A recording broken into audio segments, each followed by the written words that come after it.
Sabahan, kamu tengah cari dining set yang besar dan muat untuk family kamu makan beramai-ramai?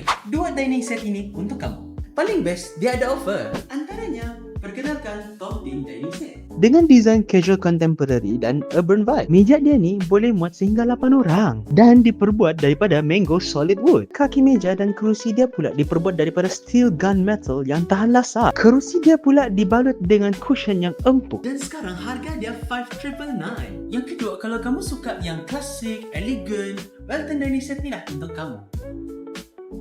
Finish dia ni layered black dengan age look. Memang nampak klasik. Kerusi dia ni siap ada bronze nail head trim detail. Meja dia ni juga boleh extend dan muat sampai 8 orang duduk makan. Dining set ni kamu boleh dapat 7,999 sahaja. Jadi kalau kamu plan untuk upgrade kamu punya ruang makan, inilah masanya. Jangan lupa untuk datang ke Ashley Surya Inanam. Bawa sekali kamu punya kawan dan keluarga kamu.